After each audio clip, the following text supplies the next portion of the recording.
شیرازی ہمیں جوائن کر چکی ہیں۔ آسما بتائیے گا کہ یہ ڈیولپمنٹ آپ دیکھ رہی ہیں، اب پاکستان کے پاس کیا کیا آپشن رہ جاتے ہیں؟ کچھ سفارتکار یہ کہہ رہے ہیں فوری طور پر ریئیکٹ نہیں کرنا چاہیے، کچھ یہ کہہ رہے ہیں کہ پاکستان کو بھرپور انداز میں سفارتی سطح پر ضرور ریئیکٹ کرنا چاہیے اور معاملے کو بین الاقوامی سطح پر اٹھانا چاہیے۔ جی ظاہر ہے اس کو بین الاقوامی سطح پر ہی اٹھانا چاہیے، اس کے علاوہ تو کوئی اور حل نہیں ہے۔ کچھ لوگ جو ہے وہ بہت اگریسو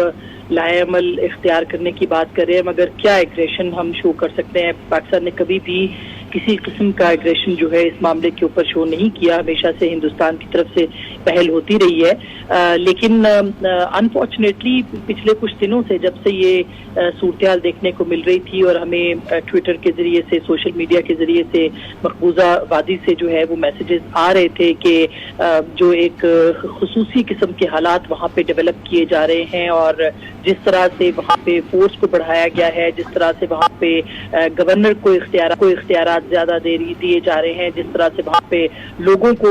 سپریس کرنے کی کوشش کی جا رہی ہے، اور پھر جس طرح سے وہاں سے لوگوں کو نکالا گیا ہے جو وہاں پہ غیر ملکی تھے یا خود ہندوستان کے رہنے والے وہاں گئے ہوئے تھے، ان کو جس طرح سے نکالا گیا تو اس سے ایک سسپیشیس قسم کی انوائرمنٹ جو ہے وہ کریٹ ہوئی تھی۔ تو پاکستان کو اسی وقت جو ہے اس کے اوپر ضرور عمل درآمد کرنا چاہیے تھا، ہماری حکومت کو بھی بہت اگریسولی جانا چاہیے تھا۔ ابھی بھی ظاہر ہے کہ کل سے شاہ محمود قریشی صاحب بات ضرور کر رہے ہیں، مگر ہم یہ نہیں دیکھ رہے کہ کوئی فارن مشنز کو انوالو کیا جائے اس کے اندر، اور ان کو خصوصی طور پہ بلا کے بریفنگ دی جائے کہ جس طرح کی سچویشن وہاں پہ ایوالو ہو گئی بھی ہے۔ فارن آفس کو یہ سارے کام کرنے ہیں، اور فارن آفس کو ان سب کو بلا کے ان کو بریف کر کے سچویشن کو ہائپر کرنے کی ضرورت ہے، انٹرنیشنلی اس مسئلے کو اجاگر کرنے کی ضرورت ہے۔ آپ نے دیکھا ہوگا کچھ عرصہ پہلے ہندوستان نے کیا کیا تھا، انہوں نے پورے اپنے فارن مشنز کو بلایا تھا اور اس کے اوپر جو ہے وہ بریفنگ دی تھی، اور وہاں سے جب لوگ نکلے تھے تو انہوں نے اپنے ملکوں کو یہ میسج دیا تھا کہ جو بھی ہندوستان کا پوائنٹ آف ویو ہے اس کے بارے میں۔ تو اگریسولی پاکستان کی فارن آفس کو اس کے اوپر کام کرنا ہے، جو انفارچونیٹلی ابھی تک ہمیں نظر نہیں آ رہی کہ کوئی اس طرح کی سچویشن جو ہے وہ ڈیولپ ہو رہی ہے پاکستان کے اندر۔ آج ضرور ایک کشمیر کمیٹی کا اجلاس ہے، کل سلامتی کمیٹی کا اجلاس ہوا، بہت امپورٹنٹ اجلاس تھا، بڑا اہم میسج گیا پاکستان کی سیاسی اور ملٹری لیڈرشپ کی جانب سے دنیا کو، لیکن اس پہ عمل درآمد حکومت پاکستان کو کرنا ہے، اور ایک ڈپلومیٹک جو سرگرمیاں ہیں ان کو تیز کرنے کی بہت زیادہ ضرورت ہے۔ اسی طرح پارلیمنٹ کا فوری اجلاس بلانا چاہیے،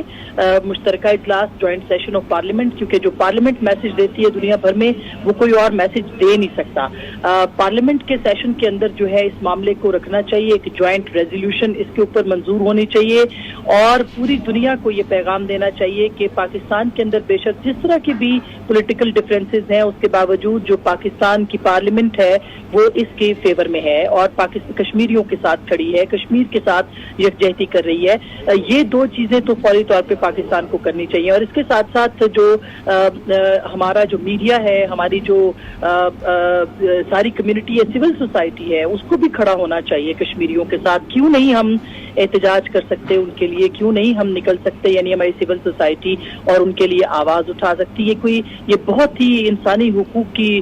جو وائلیشنز ہیں وہ اپنے عروج پہ ہیں مقبوضہ ویلی میں، اور وہ پاکستانی جو جب شہید ہوتے ہیں تو وہ پاکستان کے پرچم، وہ کشمیری وہ پاکستانی پرچم میں لپٹ کے دفن ہونا پسند کرتے ہیں۔ تو اگر ایسا ہے تو ہمیں بھی اپنا حق کشمیر کے ساتھ محبت کا ادا کرنا ہوگا، اور یہی وہ وقت ہے کہ جس میں ہم ادا کریں، اور پریکٹیکل سٹیپس لینے ہوں گے، پریگمیٹک سٹیپس لینے ہوں گے، اور ایک یونٹی کا میسج پاکستان کی کمیونٹی سے ضرور جانا چاہیے، تاکہ ایک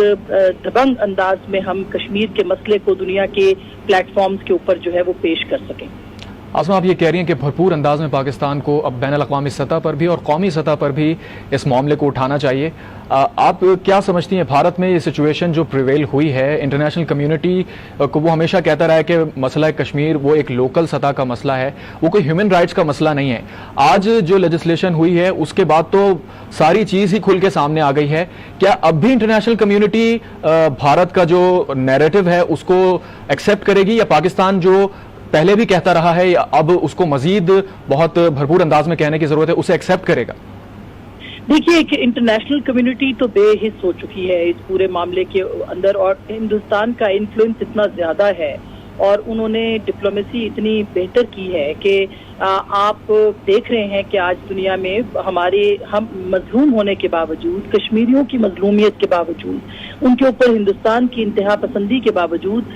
کشمیر کے لیے لوگوں کی آواز بلند نہیں ہوتی۔ ظاہر ہے کہ اس کے اندر ایک تعصب بھی ہے جو فلسطینی اور کشمیری مسلمانوں کے لیے بھی موجود ہے، وہ بھی موجود ہے، اس کی وجہ سے بھی دنیا جو ہے وہ خاموش رہتی ہے۔ لیکن ہمیں یہ دیکھنا ہوگا کہ ہم کیا کر سکتے ہیں۔ ہمیں یہ وقت جو ہے وہ عمل کرنے کا وقت ہے، ہمیں اس کے اوپر یہ سوچنا ہے کہ ہم نے کس طرح سے اس معاملے کو، کیونکہ یہ جو کابینہ نے آرٹیکل 370 کے خلاف جو آج ووٹ کیا ہے یا اس کو جو اس کے اوپر منسوخ کرنے کا بل انٹروڈیوس اب کرا دیا ہے، پہلے کابینہ میٹنگ ہوئی ہے مودی کے زیر صدارت اور اس کے بعد اس کو لوک سبھا میں لے کے آئے ہیں اور پھر اس کے اوپر ڈسکشن۔ ابھی ہمیں یہ دیکھنا ہے کہ وہاں پہ جو انٹرنل ڈسکشن ہے وہ کیا ہوتی ہے، کیا کانگریس اس کے ساتھ کھڑی ہوتی ہے، کیونکہ نہرو صاحب تھے ایز وزیر اعظم جنہوں نے کہ اس کو سپورٹ کیا تھا اور ان کے دور میں جو ہے وہ 370A جو ہے وہ لاگو ہوا تھا، تو حصہ بنا تھا کانسٹیٹیوشن کا۔ تو کیا اب اس کو ختم کرنے سے کانگریس اپنا کیا سٹیٹس رکھتی ہے؟ آپ نے دیکھا ہے جو ہندوستان کی وہ لیڈرشپ جو کہ لوکل لیڈرشپ ہندوستان کی فیور میں رہی ہے ہمیشہ، وہ بھی آج بول رہی ہے۔ عمر عبداللہ نے جس طرح کے کل ٹویٹس کیے ہیں، محبوبہ مفتی جس طرح سے بات کر رہی ہیں،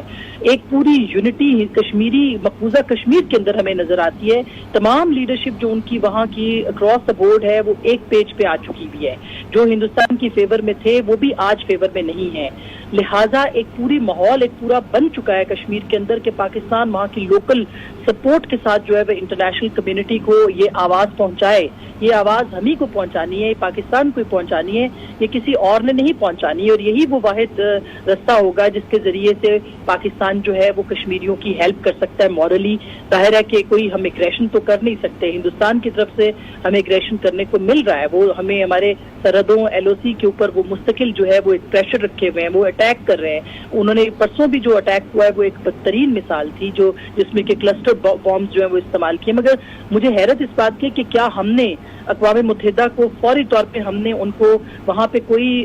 درخواست دی ہے، وہاں پہ کوئی ملیحہ لودھی صاحبہ نے کوئی ایکٹیویٹی وہاں پہ کی ہے؟ اگر کی ہے تو وہ ہمیں پتہ ہونی چاہیے کہ کس طرح اقوام متحدہ کو ہم جھنجھلا رہے ہیں کہ دیکھیے 2 نیوکلیئر پاورز ہیں، 2 نیوکلیئر ریاستیں ایک دوسرے کے آمنے سامنے اس مسئلے کے اوپر کھڑی ہو سکتی ہیں۔ تو میرا خیال ہے کہ پاکستان کی ڈپلومیٹک اس کے اوپر بہت زیادہ کمزوریاں ہیں، اور ملیحہ لودھی صاحبہ کو بھی اپنا بہت بھرپور کردار ادا کرنا چاہیے، وہ وہاں پہ بہت اہم حیثیت میں ہے، اور اس کو جتنا اسپیڈ اپ کیا جائے میرا خیال ہے اتنا اچھا۔ آسما، جس طرح سے آپ کہہ رہی ہیں کہ کل تک جو لوگ سیکولر بھارت کے ساتھ تھے، کشمیر کے مقامی جو رہنما تھے، آج وہ بھی بھارت کے ساتھ نظر نہیں آ رہے، ان کے ساتھ کھڑے ہوئے نہیں ہیں، تو جو سچویشن پریویل ہوئی ہے اس ساری چیز کے بعد، سچویشن کے بعد، تو کیا سمجھتی ہیں کہ مسئلہ کشمیر میں کیا کوئی نیا ٹوسٹ آنے جا رہا ہے؟ اب آگے ہوگا کیا؟ کشمیری جو ریزسٹنس کر رہے تھے ان کی کیا ریزسٹنس اب مزید بڑھ جائے گی؟ اتنا سپریس کیا جا رہا ہے انہیں؟ جی بالکل، دیکھیے ایک تو 370A کانسٹیٹیوشن کا حصہ تھا، اگر یہ ختم ہو جاتا ہے اور یونین کا سٹیٹس ہوتا ہے، پہلے تو ایک ریاست کا سٹیٹس تھا، ایک آزاد ریاست کا تھا، لیکن اس کے ساتھ اب اگر ایک یونین کے طور پہ ہندوستان کے ساتھ ان کا اشتراک ہو جاتا ہے، الحاق ہو جاتا ہے، جو کہ آئین کے تحت وہ کر رہے ہیں ہندوستان یک طرفہ طور پہ، تو یہ ایک تو وائلیشن ہے بہت زیادہ انٹرنیشنل جتنے بھی معاہدے ہیں، شملہ ایگریمنٹ ہے، اس کے علاوہ جو اقوام متحدہ کی ریزولوشنز ہیں، یہ بالکل اس کے خلاف یہ سارا جو ہے وہ کام ہو رہا ہے اس وقت۔ تو پاکستان کو فوری طور پر یہ دروازہ کھٹکھٹانا چاہیے۔ ایک مورل جو حیثیت ہے وہ تو ظاہر ہے کہ انہوں نے ختم کر دی، جو کانسٹیٹیوشنل حیثیت ہے وہ ختم ہو گئی، اب وہ ایک دوسری حیثیت میں اب وہ بھارت جو ہے وہ چڑھائی کر رہا ہے۔ اس کے بعد یہی ہوگا جو انہوں نے اقدامات کیے ہیں پچھلے 2-3 دن کی ڈیولپمنٹس کو اگر آپ دیکھیں کہ جس طرح سے وہاں پہ اپنے شہریوں کو نکالا ہے، یعنی انڈین شہریوں کو وہاں سے نکالا ہے، ایک جو ایڈوائزری ہے وہ تمام جو وہاں پہ ادارے کام کر رہے تھے ان کو جاری کی گئی ہے، اسی طرح سے جو لوگ وہاں پہ ٹورسٹ گئے تھے ان کے لیے کی گئی ہے۔ تو اس کا مطلب یہ ہے کہ انڈیا جو ہے وہ کشمیر کے اندر بھرپور تیاری کر رہا ہے، وہ کسی بھی بڑے حملے کی تیاری کر سکتا ہے، وہ کسی طرح کا بھی دہشت جو ہے وہ پھیلا سکتا ہے، وہ کسی طرح کا حملہ کر سکتا ہے۔ کلسٹر بامب تو صرف انہوں نے ٹیسٹ ٹرانسمیشن کے طور پہ جو ہے وہ کیا تھا، اس کے بعد بھی کچھ ہو سکتا ہے۔ تو کیا ہمیں اس صورت کو بھانپنا چاہیے، پہلے سے ہمیں اس کو بھانپ لینا چاہیے کہ ہمیں کرنا کیا ہے۔ اس کو اگر ہندوستان کو ایکسٹریم